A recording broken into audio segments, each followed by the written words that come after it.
But I'm not done yet. It does seem like GCS wasn't done yet. They're gonna show us a few more GIFs and some awesome stuff. Some more written stuff. We'll just take a look at it and give a quick recap. They can do more than just frogs. That's awesome. They emphasize many times the freedom. The original trilogy doesn't actually have that many choices. At most, it is one or two choices that you're actually making, both in gameplay and the environment. I hope for greater freedom. I do want some roleplay, some role-playing elements, some different endings, but different sub-endings to smaller quests too. Like getting some guy a PDA.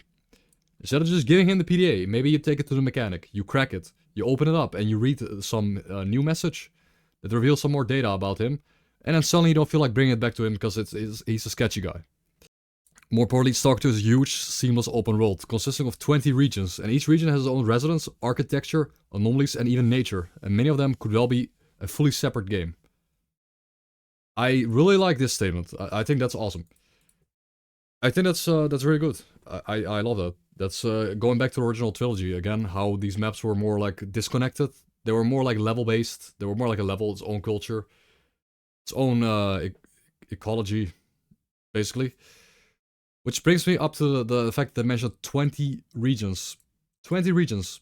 You could see these 20 regions as maps. Which brings us to comparing a total of 20 maps in a new game to what we had previously in the trilogy. We have one power plant. You could say it's 2 north and south. 2 Zaton in Kop. 3 hospital, which honestly should count with Le Mans. Hospital is tiny, it's absolutely tiny, it feels like a tiny stage. 4 with Jupiter / Janov Station. 5 with Pripyat, which is decently fleshed out in Chernobyl, but not too much. And then 6 with the Pripyat in Kal Pripyat, which is better. 7 with Radar. 8 with Red Forest. 9 with Warehouses. 10 with Rostock, and 11 with Wild Territory. I would call these different. 12 with Yantar. 13 Arkbom. 14 Garbage. 15 Dark Valley. 16 Great Swamp, it's pretty big too. 17 Cordon, and Darkscape isn't canon either. So 16 to 18 maps, depending what you think is full or not full. That's the entire trilogy. So it is cool to hear by default that if we're not even considering the whole open world nature of the game, that they could be about 20 maps worth of original trilogy size maps. And that's just a fair assumption. And then open up the borders, open up the borders, give some few points of interest between the points of interest, between the major POIs. That's awesome. And yeah, they're talking about the countrysides, and they actually have some epic gifts. I'm gonna zoom in on them. I think they look good. I think this is the near Janov Station, the forest. This is of course Rookie Village. Very cool. Of course, these are tiny gifts. And there are new anomaly warped nature and industrial mazes saturated with hazardous beauty, aka the anomalies we've seen actually in the trailer earlier. Although this GIF is quite a lot better. I like it. I think it looks stunning to me. However, later down the line, there's gonna be some, I could say negatives, but we'll get into it later. They actually do show what could be X18, which is very awesome. They were going to go back to X18. Perhaps. The green goop basin. Very cool.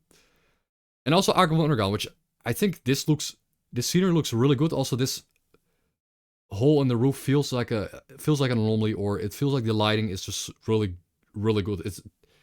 It soaks, the atmosphere is soaking in from the outside into the interior, and I love that.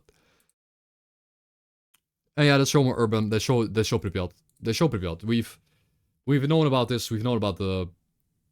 Actually, what is a very cool detail actually that I didn't notice is the electricity on the ground. Like the bumper carts usually get their electricity from the electric grid up top, but maybe this one is floor powered. I don't know, but that turned into an anomaly perhaps. But it doesn't seem to be hurting the player character. That's something that we're gonna have to find out. And then just Pripyat apartments. It's simple. This is a kind of. However, this GIF, specifically this GIF, does showcase that these are probably going to be empty buildings. And I like the texture work though. I like how the texture work feels photorealistic. These are the old school photorealistic. These feel like photo textures, actual photographs taken in Pripyat and put into the game. I think that's a plus. For me, that's a bonus. I like that, personally. But some people think that's cheap or lame, but I like that. Then, of course, you have the cooling tower, and it show a real-life picture compared to a in-game picture. Now, I do think...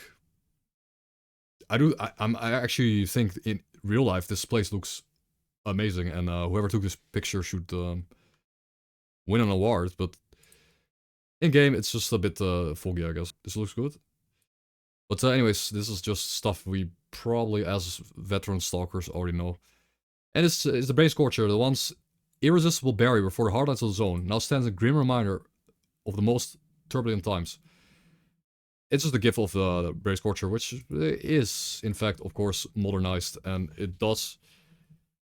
I gotta be honest, this building in the back looks like it's out of the original game. It looks like it's pretty much the same building. They might have ported it over and given it a better model, of course, because the texture work does look original. I like photorealistic textures. And of course, the locals, the people that actually occupy the land which we were just in. Not to mention how just nice this, how soulful this looks. I think this is a nice touch, of course. Not to mention the mask with the vodka filter. That's a good one. Nice backpack. An axe. An axe, which could imply that we are gonna get different types of melee weapons. We'll see. We saw the bar before. Did think we see these saw this in a deep dive, but it just looks nice. It's sort of a school, but again, I haven't fully explored the area around trying to build myself. But depending on choices, you will get a different story. I like that. You find yourself on a different side of the barricade, so to say, and look at it in a different way. I want to see these encounters unfold with different factions. And again, the Stalker has to find their own way through the zone. Survival. So all kinds of danger. Of course, psi damage, radiation, anomalies, mutants, bullets. Don't forget to keep an eye on Skip's condition. He may be hungry and may want to sleep like a real person. So sleeping is being required, is going to be a mechanic, which wasn't in the original trilogy. Not sure how I feel about this. I don't think sleep is needed, but if there's a day-night cycle, it will be nice and appropriate to just sleep through the night cycle if that's what you wish. Personally, don't really enjoy playing at night that much, so it's cool that it enhances your immersion by having a sleep meter. More sophisticated substance like Hercules or Vinca can pull you out at the right moment. One of the core drives of player progression and power is searching an area and finding new equipment, weapons, weapon attachments, upgrades, and most of the items can be achieved through not only the storyline, but through players' curiosity from exploration of the world. Very nice. I love that, of course. That's been like that in the original trilogy. You can improve your gun. You can upgrade your armor, respirator, detector, weapons, etc. You can upgrade them. Makes sense. We've seen these in Deep Dive, these clips of the weapons. They're pretty good. On top of that, it's better not to neglect the treasure of the zone. These things tarnish and become nearly useless on mainland. Now again, the art is crazy good. I like how they feel almost organic. They feel like they were made by nature, because artifacts are made by nature itself. They take objects that have been man-made and they turn the man-made objects into a natural form, sort of. And they take that to an extreme. I feel like the rounded shapes, the fact that most things are rounded or crystal shaped, enhance the natural feeling of it being in nature. The natural form of how it would shape in nature. Same for these crystals, like crystals on what would be a compass, perhaps. Crystal formations, that's also natural. These round shapes, these drop shapes, these gravitational shapes. I like it. They feel alive. They feel like they're part of the zone. They feel powerful. They feel scary, dangerous also. Like some of these look dangerous. They look some twine or a wire that got turned into a more living twine or wire. The same for this. It's crazy. I like that. To complete the path, decisions have to be made. Your choice will shape the journey and the fine will stand by your side. And who's worth a bullet? But freedom to decide where you go and what, and how to not become another one lost to the zone. Nice reference. And why you're really here. But it's better to see once than over here a dozen times. And they show you the entire deep dive. That's it. We got some new screenshots. It was pretty cool. The only thing from the deep dive, and from what I've seen so far from this, is I only want them to further elaborate on the AI. I want to elaborate really on A-Life, what stalkers are up to. What your average stalker does in his daily routine. Does he go to bed? Does he wake up? Does he walk? Does he go for artifact hunting at day? Go back to his base at night? Does he eat? Does he sleep? A-Life is important. The offline A-Life, the A-Life that's running in the background, the thing that makes the stalkers feel alive. Combat AI, like combat AI and people reacting to you only in combat, that's something else. That's just something that most games have, and the combat AI they've done it in the past, and A-Life, well, combat AI is doable. I'm certain a lot of AAA games can do it without issue. I want to see some A-Life. I want to see some stalkers being stalkers, and huddling together at a campfire. And perhaps the A-Life could find a way into the combat AI, and it's seamlessly going from combat into A-Life. Melded together. That's important. That's something we still have to kind of see. The deep dive did not really showcase that. That is the only concern I would potentially have so far. I think this could just be... Again, we've seen it so far. I will play the game at Gamescom in a week from now. In a week from now, in 8 days, I will go to Gamescom in Germany and play the game again. And what I will do, I will not bother with the smaller details that we've already seen on footage. We've all seen the stuff. I'm going to go to bandits. I'm gonna find them. And I'm gonna play around with them. I'm gonna watch them, what they're doing, what their routines are.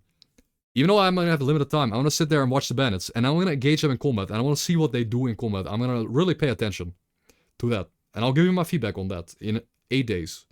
So if you're hyped for that, be sure to stay tuned. Thank you for watching this. This was just a short recap type video. Have a great hunt out there, stalkers. See you next week.